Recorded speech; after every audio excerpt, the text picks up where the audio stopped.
Hello everybody, welcome back to Mabavtober, where I attempt to make a video for every week of the month of October about My Babysitter's Vampire. Today is the Sarah Fox video, one that I promised I would make all the way back in March of 2023, and here we are in October of 2025 and it's finally happening. This is something that I heavily scripted and took me a very, very long time to feel comfortable with doing, and it's still not something that I think is a fully encompassing video about Sarah Fox. I just don't think I'm at a point in my career right now where I feel really comfortable saying that I'm an authority on this character, because I definitely am not.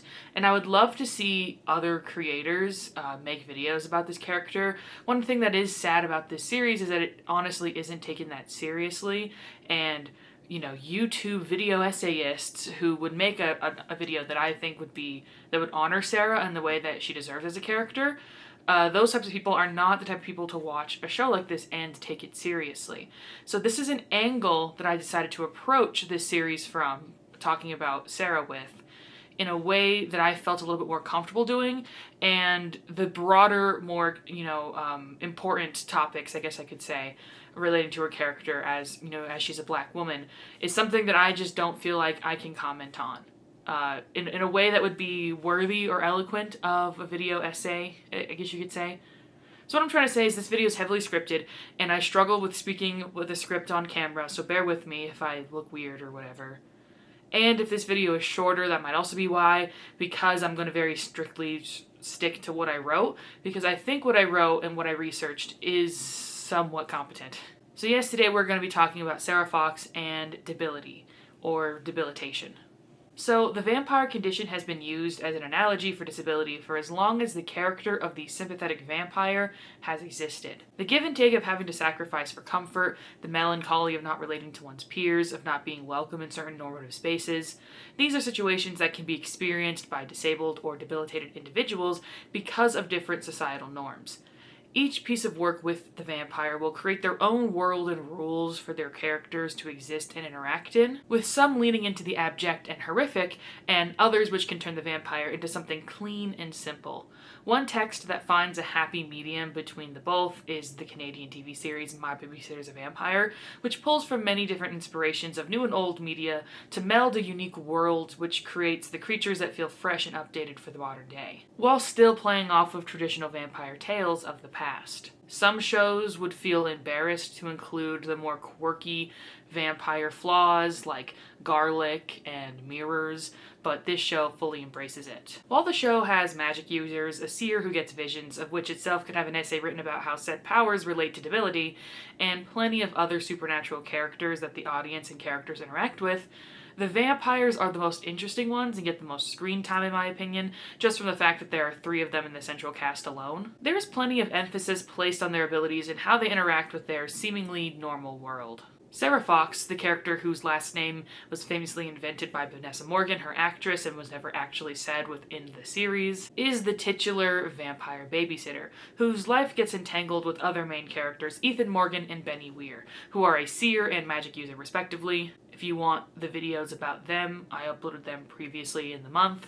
How Sarah is turned into a vampire and how she deals with her vampirism throughout the movie pilot and subsequent 2 seasons bring about a familiar and unique angle to the vampire story that has rarely been seen in other depictions of the creature itself, both in different texts of the time and within the show itself.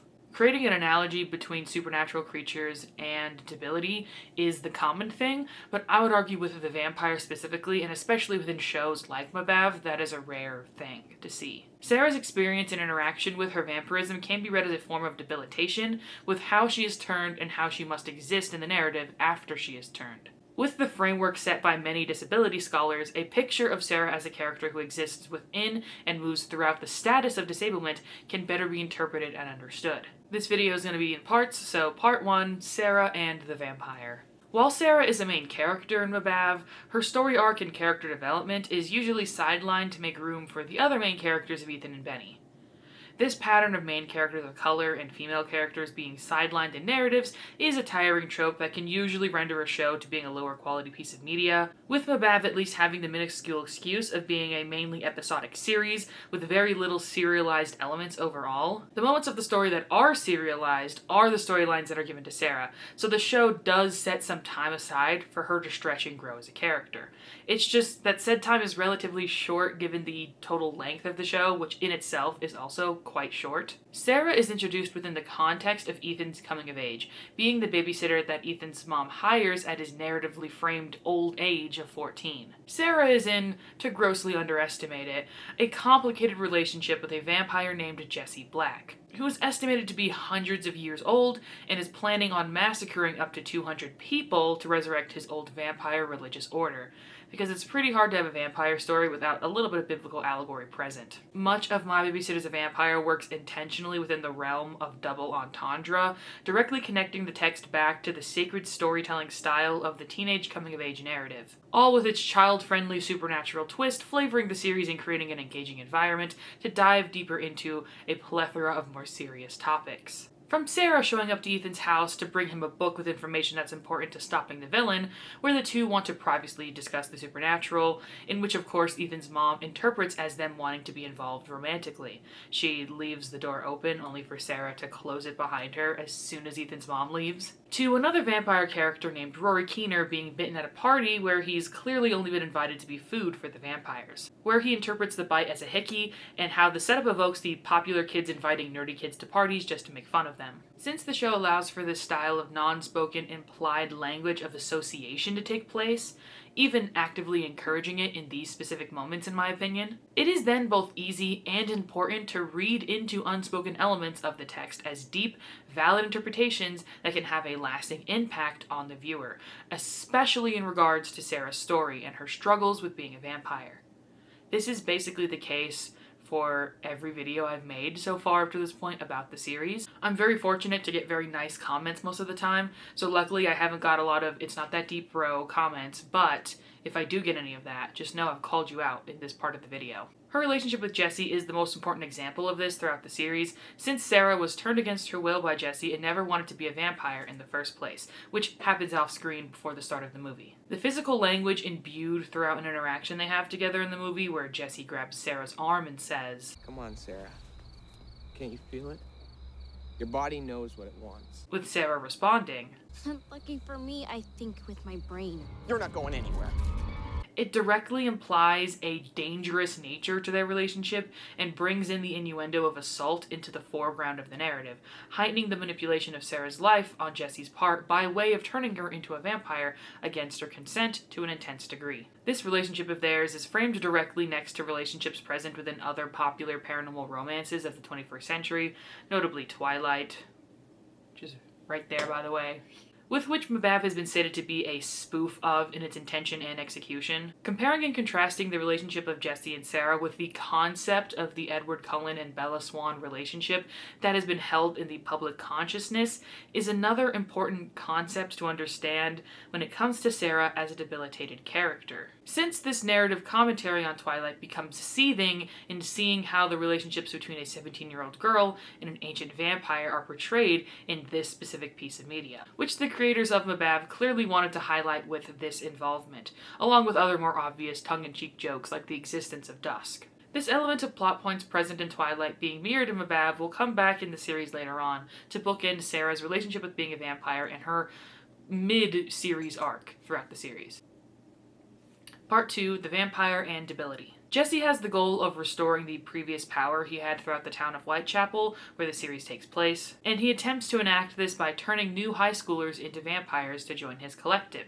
Sarah being turned is this exact tactic employed by Jesse onto her, and because of this, her vampirism is more debilitating than it is a disability outright. The interpretation of vampirism as a disability without a specific real-world connection to an already existing disability is a valid interpretation and will be discussed later on. However, vampirism functions as a form of debilitation in Mabav through the ways and reasons why Jesse turned Sarah, along with how she has to eventually exist after he is defeated and killed. In the preface of Jasbir Puar's book, The Right to Maim, Debility, Capacity, Disability, the difference between disability and debility are made more clear. To To quote Puar, "I contend that the term debilitation is distinct from the term disablement because it foregrounds the slow wearing down of populations instead of the event of becoming disabled." While the latter concept creates and hinges on a narrative of before and after for individuals who will eventually be identified as disabled, the former comprehends those bodies that are sustained in a perpetual state of debilitation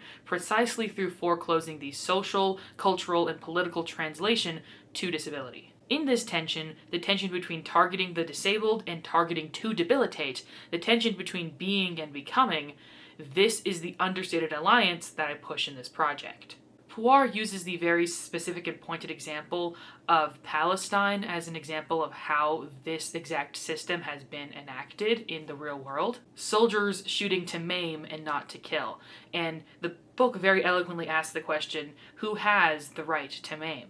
I highly recommend you check out this book if you want more information on this topic, and I'll be leaving a link in the description below to donate to help Palestinian children during this current turbulent time. This effective debilitation of Sarah works to signify the ways in which larger systems enact similar on other marginalized groups that are continuously depressurized by the state to stay within captivity. It is an act by Jesse to control his subjects to make them beholden to a lifestyle which is actively not acknowledged and shunned by a wider society, which in this case involves devouring human blood and not being given the privilege to let die, an element of the vampire that is way too deep to dive into in this specific video. This is an element of the vampire that it is common to see throughout more modern post-Anne Rice interpretations. A character being turned in a dubious context and not being aware of what their actual existence implies, so being extremely beholden to the person who turned them. The other ways where Sarah's vampirism is a debilitation is through her not being a full vampire by the end of the movie. She's literally in this constant state of being and becoming. It's an awkward realm between not fully being human,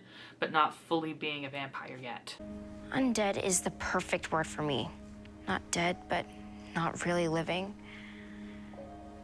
In the show's lore, when a person is bitten, they are turned into a fledgling, in which they have 30 days to drink human blood and become a full vampire, or else they'll die. Sarah is at the end of this 30 days in the movie, and is shown feeling both physically and mentally fatigued as the day goes on and she feeds on rodents to try and quell her hunger, all because she refuses to take a person's life and drink their blood, even if it results in her own death. This is halted when Benny's magical grandmother, Evelyn, creates a human blood substitute for her so she can stay alive as a fledgling throughout the duration of season 1. The show's episodic nature leads to Sarah acting as the muscle of the team as they work to defeat evil ghosts and stop the zombie apocalypse from spreading across the world, all with the quiet acknowledgement that she is secretly miserable and deeply desires to be human again. Puar goes into further detail regarding the ways power is upheld through active debility on these systems' part throughout the book, and details the reasons how and why these systems can continue to process. To quote Puar again, "Disability is a product, not a byproduct, but a deliberate product of exploitative labor conditions, racist incarceration and policing practices, militarization, and other modes of community disenfranchisement." Jesse intentionally preys on impressionable teenagers like Erica Jones, for example, who deal with bullying because of her documented obsession with dusk, which is the reason why he's enrolled in high school as an ancient vampire, which is probably another subtle point of commentary on the show's part against Twilight once again. An induction into a collective that fights and aims to grow in power, which creates disablement and disability, is what the military-industrial complex is and aims to do, and is a system being enacted by Jesse until he is defeated by Ethan, Benny, and Sarah. And the vampire council he created is reworked into a different, seemingly less dominating but still authoritarian regime that the other vampires must live under. This is an extremely interesting topic that I would love to talk more about, maybe in October 2026. So if you guys are interested in that, please let me know in the comments below. I really would love to expound upon it more, but then this would be a 2-hour video, and I don't have the kind of time to turn that over by Halloween day. Part 3, the vampire and disability. Vampirism as a form of disability is not one that has a direct comparison to a specific real-world disability, which is a concept that Sami Schalk speaks about in Chapter 3 of her book Bodyminds, Reimagined: Disability, Race, and Gender in Black Women's Speculative Fiction. Schalk discusses this topic within the context of the main character, Lauren, in the book series Parable of the Sower, which is also somewhere up here. It's off camera, but it's up there.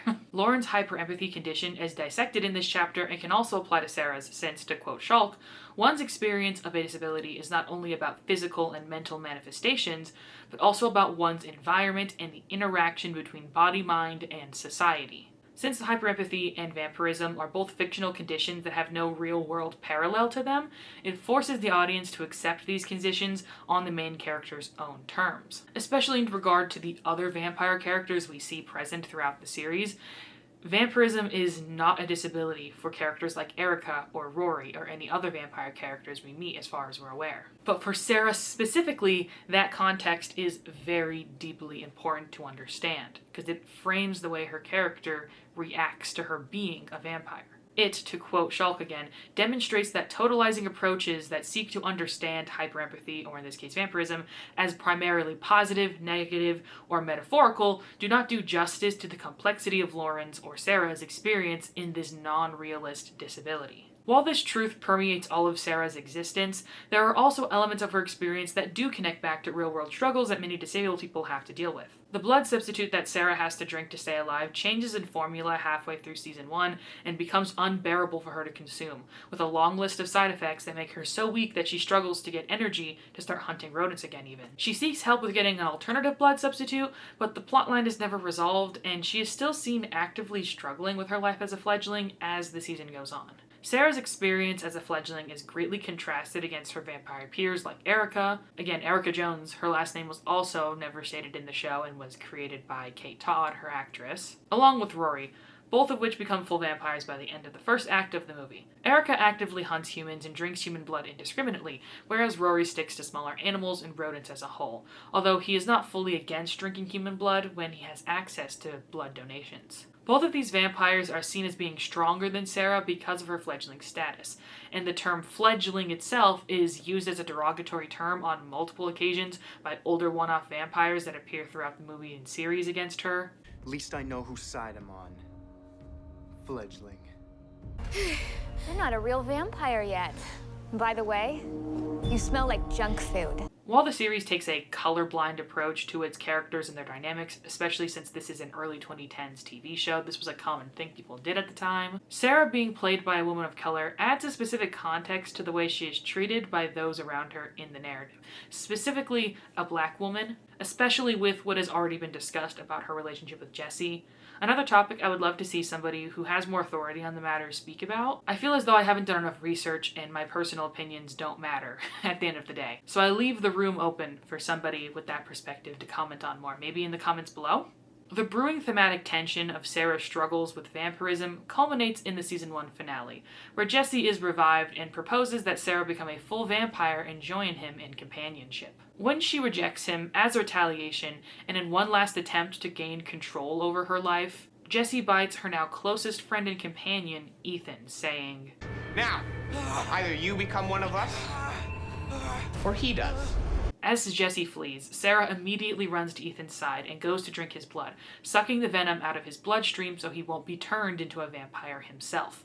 A moment which reflects the end of the first Twilight novel, except with the genders swapped, and also which represents how Sarah once again makes the choice to save a human life and sacrifice her own. At this moment, Sarah becomes a full vampire, and the tension between being and becoming has finally been released. Hi everybody, I'm in the library, so apologies for the disheveled look and weirdness, but I also wanted to highlight this idea of sacrifice and choosing when to go full into the disablement versus just debilitating. One of the main reasons why systems debilitate and maim rather than kill is because the maiming causes the community to band together to help take care of those who have been debilitated, and so they're too busy taking care of themselves to actually fight the powers that be. So when these powers at play then choose to disable, to fully disable, or even to kill, it is because what they needed from the situation has no longer been extracted.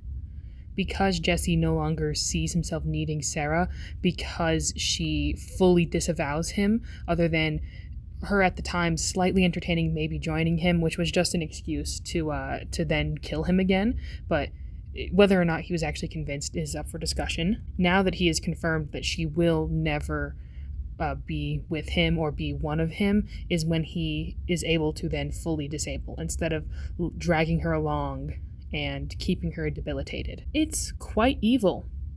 Very evil, in fact. So this concept of Sarah sacrificing herself and putting other lives above her own is a huge example of the specific phenomenon that systems at play like Jesse target people like Sarah with. Just wanted to clarify that a bit. Her full disabling in the end through this lens causes there to be a shift in the way Sarah's character exists at the start of season 2, where she is given the opportunity to evolve her understanding of her vampirism and change her overall view on the matter. Relatively. Part 4, Growing Within the Vampire. Gina Kim and Sami Schalk's joint article Reclaiming the Radical Politics of Self-Care, a Crip of Color Critique, discusses the origin of the term self-care, penned by Audre Lorde, and how it has proliferated in pop culture throughout the years, which was drastically taken out of context and consumed by capitalist systems as a form of performance in a world on constant perception that works in the opposite ways that the term was originally created for.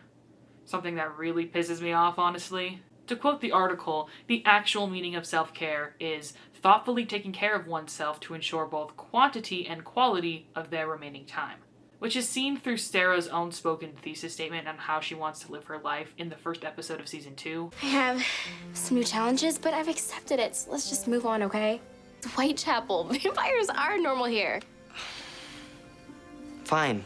Just what matters is that you're back. I've commented extensively on my podcast and in my channel in general that Sarah's arc as a character is relatively cut short by this development in season 2, and we don't get much more movement on how she's evolving as a character, because at the beginning of season 2 she's decided, I'm not gonna worry about it right now. Basically, the most interesting and important part of her character development, if it was actually true that she fully was over all of the trauma that was established throughout the movie in season 1, all happened off screen, which is not a very satisfying thing to do. So it really does make me think that we were supposed to circle back to this topic eventually, and that for season 2, they just didn't want to get into it more, which is fine, I guess. But a problem with that is obviously that the show got cancelled, so they never got to circle back to it at the end of the day. So we're supposed to understand and interpret that Sarah grows to accept herself as a vampire, and she decides to focus her attention towards helping her friends and others in her community, which manifests in them catching mutant toilet gators and defeating a vampire ghost car. 2 episodes that apparently I can't stop thinking about because I always reference them. The finale sees Sarah embracing the people who chose to uplift her rather than drag her down or typecast her. In the season 2 finale, when she's on her way to Ethan's date, she specifically states to Erica that she's not ancient yet. She's still living her life as a 17-year-old as far as she's aware, so she might as well do things that 17-year-olds do before it's too late or whatever, before she doesn't feel like it's right anymore. You're not like him anymore. This isn't a dust novel, and I'm not 1,000 years old yet, so relax. Which I think is a general thesis for how kind of they dropped the ball a little bit with her storyline. I understand not wanting to focus on it because you didn't want the show to be too dark, but considering the finale is extremely dark and extremely depressing, something with which I would love to talk about more, Mabav 2026, Mabavtober. I would love to see how or why she reached this conclusion. But we don't see it. There are still signs throughout season 2 that she isn't fully comfortable with being a vampire when she dates the mummy Hadi Hotep. She specifically says that she's uncomfortable with saying that she's a vampire because who would want to date a freaky undead thing? Which of course is a setup for a joke, but it's like that's how she sees herself still. And in that relationship, he was just using Sarah as a means to an end. But with her relationship with Ethan, it's true that he truly loves her for who she is. That final scene in the finale where her, Benny, and Ethan all hold hands and prove to each other that their love can literally triumph over death and all of the scary evil in the world is truly beautiful. The love she has for the people closest in her life, Ethan and Benny, is what gives them the courage to move forward, both in despite of and in favor towards her existence as a vampire. And that's about all I have to say for this video. Definitely not all I have to say about Sarah.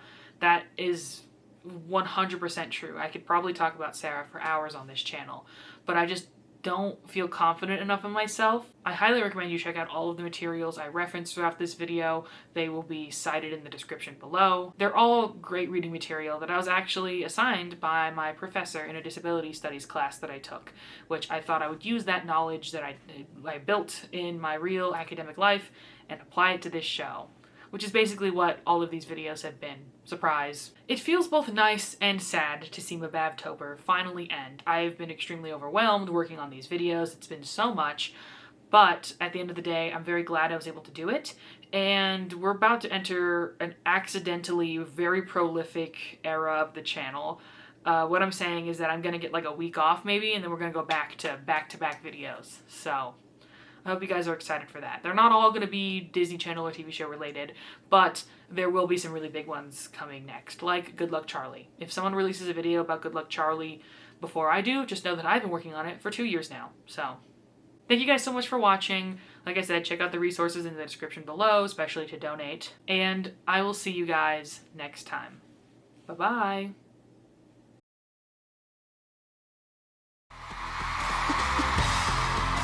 In this next part, we need to see every single one of you, left to right, front to back, lose your minds, alright? Yeah. 1, 2, 1, 2, 3.